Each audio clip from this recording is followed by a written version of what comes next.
Hey everyone, so I'm going to do the review sheet for your third test of the second quarter, which is this Friday. This is going to focus on related rates and integrals and Riemann sum. So those are the topics you should be studying. All right, let's get started. The first question says, a water tank is in the shape of an inverted cone and has an altitude of 18 feet and a base radius of 12 feet.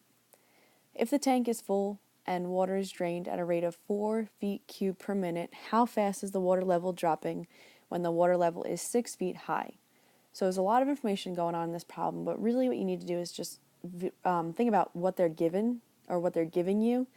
And the first thing I realize is, well, they're giving me an inverted cone. So I'm going to draw an inverted cone. And an inverted cone is just an upside down cup, basically, cone cup. So this is my inverted cone. They're saying that the cone is full to start. So that means that the water is completely full in this. The cup has an altitude of 18 feet and has a base radius of 12 feet. So that means the radius here, that's 12. Okay. The tank is full and water is being drained at a rate of 4 feet cubed per minute. This is a rate. And what's happening is the volume is being decreased. It's going down. The water level is going down. So we know this is giving you dV dt, which is the rate at which the water is decreasing. And it's a decreased rate. So because it's a decreased rate, I'm going to put negative 4 feet cubed per minute. They want to know how fast is the water level dropping. The water level dropping is the height dropping, so it's a rate of the height dropping. So they're looking for how fast dH dt is going down. That's our unknown. And they want to know this when h equals 6. So at the time that the water level is at 6 feet, they want to know how fast the water level is dropping at that point. Okay, so what you're going to need is you're going to need the volume formula for an inverted cone. And that's just the volume formula for a cone. And the volume formula for a cone is V equals 1/3 pi r squared h. Now here's the deal. Your next step is going to be to take the derivative of this formula. When you take the derivative, it gives you the dv dt, dr dt, dh dt. Basically, whenever you take the derivative of every letter, you're going to add on a tail of dv dt. This one would get dr dt, and that one would get dh dt. But all we care about is dh dt in this formula, well, in this problem, because that's what we're looking for. So I'm going to try to make r in terms of h, so that my whole formula is just in terms of h.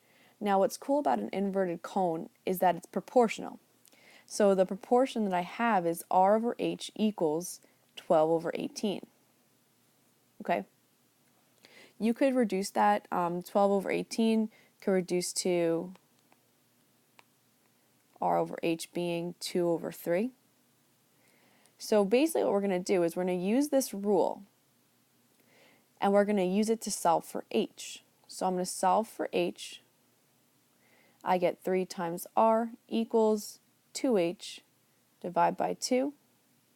Actually, I'm going to solve for r because I want to get my formula in terms of h. So I'm going to divide by 3. And I know that r equals 2 over 3 times h. So I'm going to use this in my formula so that my formula is only in terms of h. So what I'm going to do now is I'm going to replace r squared with 2 over 3 h. Don't forget the squared and the other h. I'm going to reduce that before I even take the derivative. So I have 1/3 pi, 2 squared is 4, 3 squared is 9, h squared is h squared times h. I'm going to bring this together even more. Again, I'm not even taking the derivative yet. I'm just going to multiply. I'm going to multiply across with the numbers. So I get 4 pi on the top and 27 on the bottom and h cubed. Now that everything looks pretty and condensed, I'm going to now take the derivative. You're going to take the derivative of either side because that's what you do in a related rate problem. So I'm going to take the derivative of the left side and just get dv dt. and I'm going to take the derivative of the right side. I'm going to rewrite 4 pi over 27, and I'm going to take the derivative of h cubed. I just rewrote this because it's just a constant. I don't really need to do anything with it. The derivative of h cubed is 3h squared, and because I took the derivative of a letter in a related rate, you're going to add dh dt, which is the tail. Okay, so now what you want to do is you're just going to plug in and solve. You can reduce it a little bit before you start solving. We're going to leave our answer in terms of pi just because it'll make it easier. I can reduce this to 9, and I can reduce this to 1, and ultimately this dv dt now equals 4 pi over 9 h squared dh dt. Okay. So now what I'm going to do is I'm going to replace with what I know. Well, I know from the top that dv dt is -4. And I also know that we're looking at this when h is 6. So I'm going to replace dv dt with -4. And I'm going to replace the 6 for the h squared. And I want to get dh dt alone. So I'm going to do -4 equals 4 pi over 9 times 36 dh dt. And what happens here is you can reduce, I guess.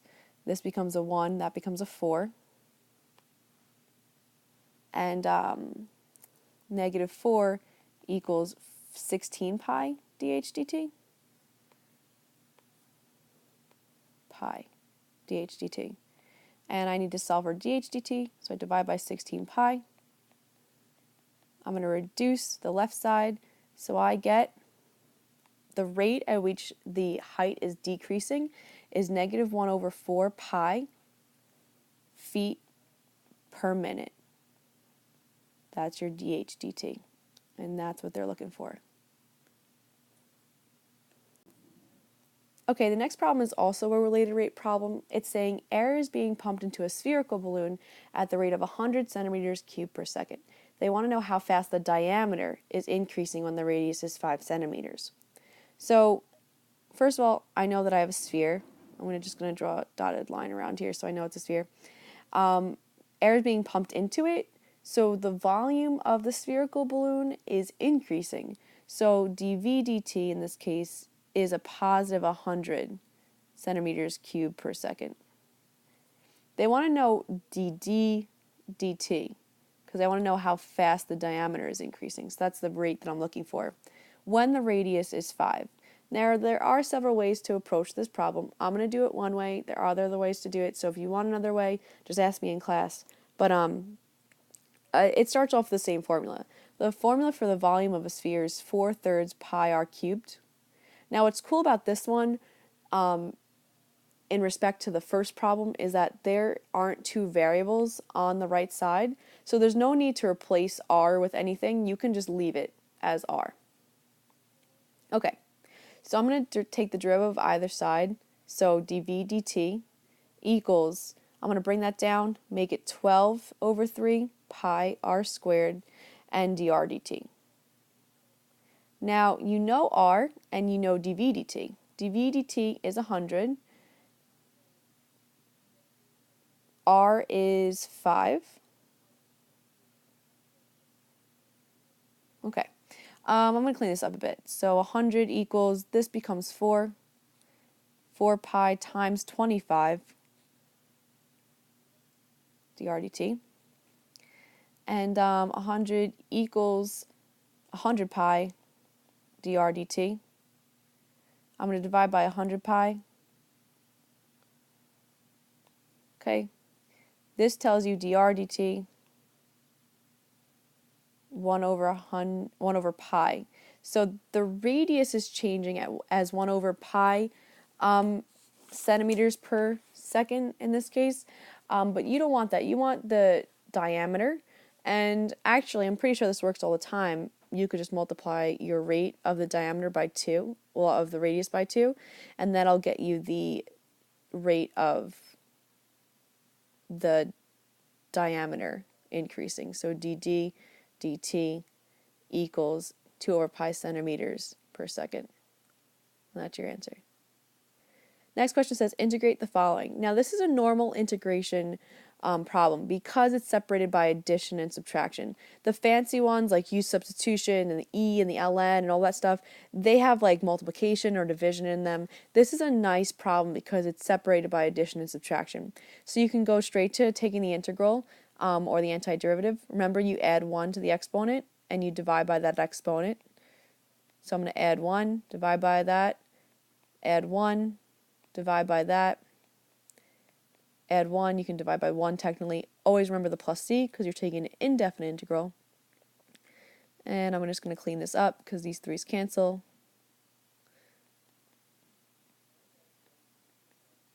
And this is your final answer for this one.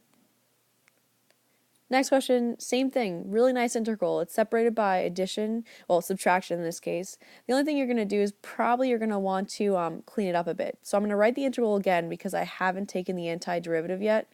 I'm going to raise it to 1/2 power, and I'm also going to bring this guy up, so making x to the negative 2 dx.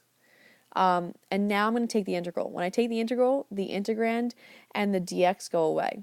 So I'm going to add 2 over 2 to the exponent because the denominator is 2. So it's basically just adding 1.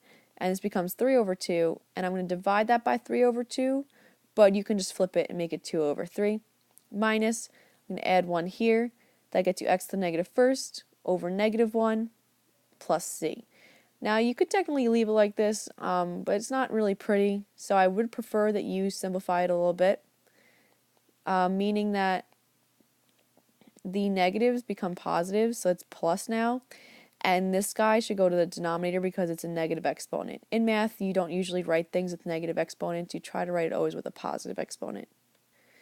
Okay, now this problem is an example of a fancy derivative, a U-substitution, or an ln, or something that's not addition and subtraction. The reason why is because I have an exponent here to the 5th power and multiplication. Now normally with this type of problem, the best bet is to try U-substitution. If U-substitution does not work, you're going to have to try to think of something else. So really this whole integration is a trial and error thing. Most likely you might not know what to do at first, but if you try a few things, you'll find the one that works the best. So I'm going to make U the inside because that's usually what we do. Then I'm going to take the derivative of what I just made U. So du equals 4x to the 3rd dx. So if you look at the original problem, I have almost 4x to the 3rd. I have the x to the 3rd. I just need the 4, but I have the dx. So what I'm going to do is I'm going to put in the 4. And I'm going to put that right in front of the x cubed. So I'm going to squeeze that 4 into there. If I put a 4 on the outside, well, on the inside, I'm going to put 1/4 on the outside. This balances the integral, basically making it okay to put the 4 on the inside. So now I'm going to rewrite this thing in terms of U. The inside is U right here. So that piece is U to the 5th. And then the 4 to the x, 4x to the 3rd and the dx will get replaced both by du. So I have U to the 5th du. Now I can take the integral, and that'll get rid of the integral symbol and the du. So I'm going to keep 1/4. I'm going to multiply it by the integral of u to the 5th. And the integral of u to the 5th is u to the 6th over 6 plus c, because I added 1 to the exponent. Now I just need to write in the u. So u is x to the 4th minus 10 to the 6th over 6 plus c. I can multiply those numbers together, and, well, the denominators, what I mean, and that'll make it a little better. So 24 plus c, and there's your integral. Okay, the next question I'm also going to try U-substitution with, and usually you make the U-substitution the inside of the function, and the inside of this function is the x minus 1. And now I already know this problem's not going to be pretty because it's a little weird that this is the u and that's not the u. But I'm going to try it and see what I can do. So I'm going to make u the inside. Now, du is just 1 dx. So this is very weird. This problem is really weird because you don't have, like, you have this extra piece here, basically, the x squared plus 5. You got to make that in terms of u. That's what you do with U-substitution. So let me replace what I can replace with u. I know the bottom is radical u, but I still don't have something for the top because I really don't know what I'm going to do with that x squared. I need to replace x squared with u somehow. What I do have is this piece of information. I know u is equal to x minus 1 because that's what I made it equal to. So what I'm going to do is I'm going to take that and I'm going to solve for x by adding 1. Now I know this is what x equals. Also, side note, I should have probably changed the dx to a du because we already replaced the u in the denominator, so I'm just going to go ahead and rewrite this one more time and make the dx du because that's what du equals. It's just dx. Okay, so now I'm going to replace this x with u plus 1. So I'm going to have to square u plus 1 and deal with the top that way. Okay, I haven't even taken the integral yet, so just so you know, no integration has happened just yet, so I'm not going to get rid of the integral symbol or the du. I'm just trying to get it into addition. Like, I'm trying to break up the whole integral. So right now what I'm doing is I'm just foiling and combining like terms. I forgot the du here. All right. Always keep writing the integral and the du. Okay, so I'm still going to be cleaning this up. Now it's plus 6 over radical u du. Now what you can do is you can break up the denominator, and you can make it u squared over radical u plus 2u over radical u plus 6 over radical u du. Now what you can do is make that, I still haven't even taken the integral yet, just so you know. I'm going to make the u to the radical u to the 1/2.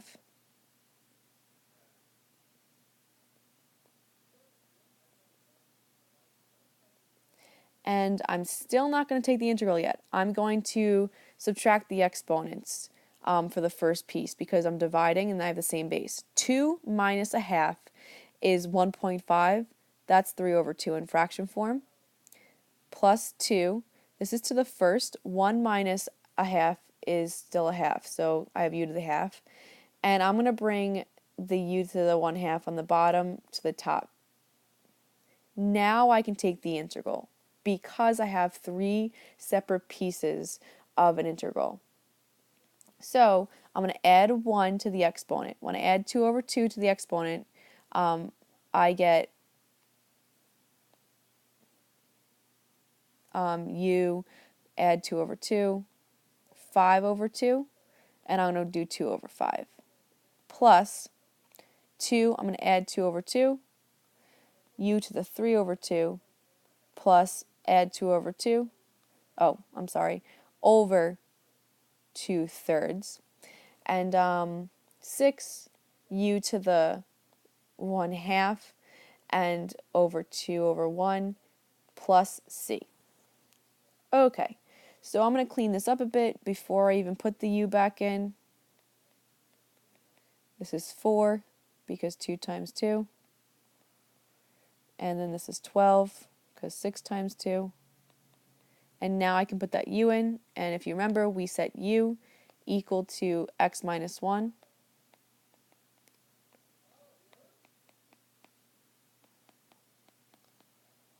Okay.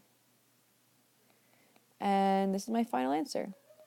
So it's definitely a long process, but you guys will definitely be able to do it if you practice. Okay, so the next problem might also be U-substitution. Who knows? So you got to just manipulate it first and then see if U-substitution will work. So what I'm going to do is I'm going to rewrite this so that the denominator has cosine of x in parentheses with the cube. Now, I'm going to try U substitution because I have this inside parentheses. So I'm going to make U equal to cos of x. Now, the derivative of cosine is negative sine. So, negative sine of x dx. I almost have this pattern. The only thing I'm missing inside of my original problem is that the sign is positive. So I need a negative, so I'm going to put a negative on the inside and a negative on the outside. Now that I have that, I can replace everything with u's. The top piece here, that's all of du. So I have the integral of du on the top with the negative on the outside, and the bottom is u to the third. Now what I can do is bring the u to the third to the top and make it u to the negative third du. I'm going to add 1 to the exponent and take the integral. So integrate, you mean add 1. So negative u to the negative 2 divided by negative 2 plus c. Okay, I'm going to clean this up a bit. The negatives will cancel, make positives. So I have 1 over 2 to the u squared. The reason why it's 1 over 2 to the u squared is because the exponent of negative 2 is negative, and we want to bring it down to the denominator. And the final thing I'm going to do is plug in my u, which we made cosine of x, that's u. So 1 over 2 cosine of x squared. This is one way to write it, and you could also bring that squared in between the cosine and the x, so 2 cosine squared of x plus c. That's how I would write it. Next question is a little tricky, but you see the e's, and you probably would try u substitution. If you try u equals 4x, the derivative of that is 4 dx, and that doesn't really help me because I don't have a 4. I could put the 4 in there, but then I have this piece here, so u substitution is not the way to go right now. So I'm going to get rid of this. So again, trial and error. I'm going to look at this and I'm going to say, well, if e was together somehow, I would be able to integrate it. And what is nice in this problem is that they're connected by multiplication. And when things are connected by multiplication and they have the same base, you can add the exponents. So all I'm going to do is I'm going to rewrite this as e to the 2x plus 4x with the exponents being added. Those are like terms, so I have e to the 6x. Now this is an easy integral. If you remember, the integral of e to the kx dx is equal to e to the kx over k plus c, k being the number that's in front. So to integrate this, I'm going to have e to the 6x, just like the top here, divided by 6 plus c, divided by 6 because k is 6 in this case. Next question, I'm going to try u substitution again, and u substitution, you usually make the thing on the inside the u, so this one's a little weird. If you can't figure it out, just try something, anything. I'm going to try to make the u the denominator, and the reason why I picked that is because it has the higher exponent, and I know if I take the derivative of that, I get 4x to the third dx. Now what's pretty cool is that this problem has the x to the third already in it. You just need the 4. So I can put that 4 in there by putting it here and balancing it with the 1/4 on the outside. So I have 1/4 the integral of 4x to the third dx. I'll put the dx on the top, x to the 4th minus 1. What's also cool now is that the top is all of du. So I can replace the top with du, and the bottom is all of u. Alright, now what's also cool about this problem is that you have a du over u problem. And if you remember, the integral of du over u is equivalent to ln of u plus c. So this is 1/4 ln of u plus c, because I have this rule here. I'm just going to put u back in, so I have ln of x to the 4th minus 1 plus c, and there you go. Next question says integrate e to the sine x cos x dx. This is another e. Usually when you have an e like this, you try to take the integral by making u the exponent. So let's try this. let's try to make u sine x. Well, the derivative of sine x, so du, is cosine of x, dx. What's really great is that that's du, and this is u. So I'm going to rewrite this as the integral of e to the u du. And that's an easy integral because the integral of e to the u is e to the u over 1 plus c. Over 1 because the k value, which is the number in front of the u, is 1. But I don't really need to put it over 1, so I'm just going to write it as e to the u plus c. And I'll plug in my u, so I have e to the sine x plus c. And there you go, that's it. Next question says, find the approximate area underneath the curve 1 over x from 1 to 5. So my a to b is 1 to 5. Using 4 subintervals, so n equals 4. The first thing they want to do is state delta x. So delta x, the formula is b minus a over n. So in this case, it's 5 minus 1 over 4. That's 4 over 4. So 1, that represents the width of the rectangle. And this is always going to be the case for all 3 of the Riemann sums we're going to calculate. The first Riemann sum I'm going to calculate is a right Riemann sum. So for b, I'm going to do the right first. What you're going to do is you're going to make a sketch of your equation, and that's 1 over x. So if you go y equals 1 over x in your calculator, press graph, and you're going to see something like this. Now we're going from 1 to 5. 1 to 5, that's our interval, and we're going to count by ones. The reason why we're counting by ones is because delta x is 1. So 1, 2, 3, 4, 5. Because I'm doing a right Riemann sum, I'm going to start from the right endpoint, which is 5, and 5 is my first right endpoint. Cross over, down, then I'm going to use 4, cross over, down, then I'm going to go up to 3, cross over, down, I'm going to go up to 2, cross over, down. I do not need to use 1 as an endpoint. The reason why I do not need to use 1 as an endpoint is because I already have 1, 2, 3, 4 rectangles, which satisfies my 4 subintervals, and I already have 1, 2, 3, 4 endpoints that are from the right. Now what I'm going to do is I'm going to find the area with a right Riemann sum, and I'm going to use my formula. First, I'm going to multiply by delta x. So usually you multiply by delta x, and then you multiply by the sum. Usually you use sigma for this, so the sum of like f of x when you plug everything in.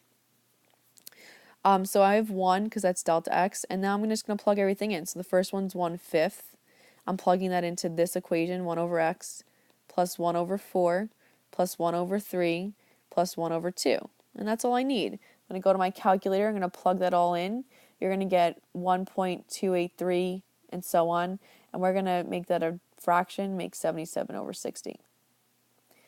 This specific one is a underestimate, and the reason why it's an underestimate is because if you look at this really closely, there is space under the curve that needs to be filled right here. So that's an underestimate because there's space underneath in this section. There is space here, you just can't really see it with the way I drew it. Okay, now what I'm going to do is I'm going to calculate the left Riemann sum. I'm going to have the same picture, so I'm going to have the same graph.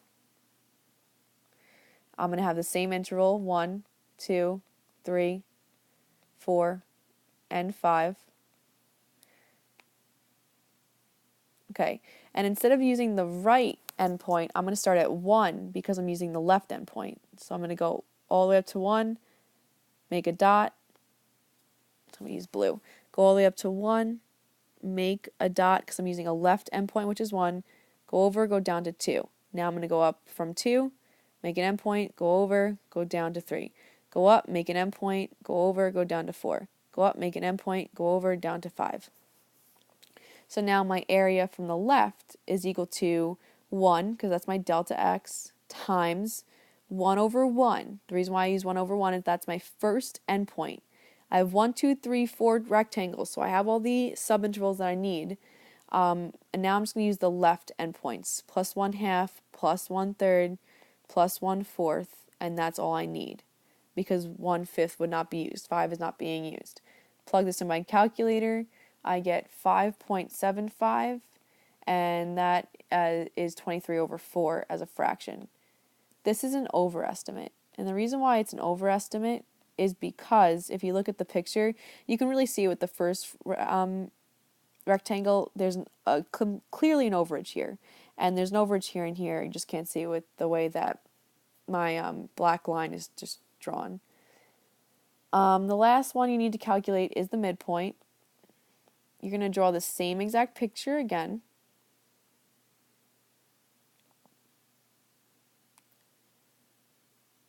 And we're going to do the same numbers at the bottom, 1, 2, 3, 4, 5. The only difference here is that I'm going to now use the midpoints. So I need to know the values here, here, here, and here.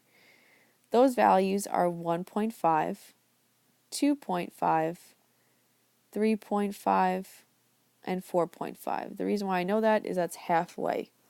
So I'm going to draw a midpoint at 1.5, and then I'm going to draw a straight line and connect down to 2 and 1. Then I'm going to make a midpoint at 2.5, connect the line, go down to 3. Make a midpoint at 3.5, connect the line, go down to 4. Make a midpoint at 4.5, connect the lines, go down to 5. So now if you look at this picture, I have 4 rectangles. Not that pretty, but they're there, and the midpoints are being used. So now what I'm going to do is I'm going to plug into my formula the area of the midpoint. I'm still using 1 because the width of the rectangle, these widths down here are still 1. This rectangle still has a width of 1. The only thing that's different though is that your height is going to be determined by the midpoint. So that's why I'm going to plug into my formula 1 over 1.5 plus 1 over 2.5 plus 1 over 3.5 plus 1 over 4.5. Plug that all into your calculator, and the area of the midpoint is 1.57, which is in between the two over and under estimates, and this is the most accurate case that it could be.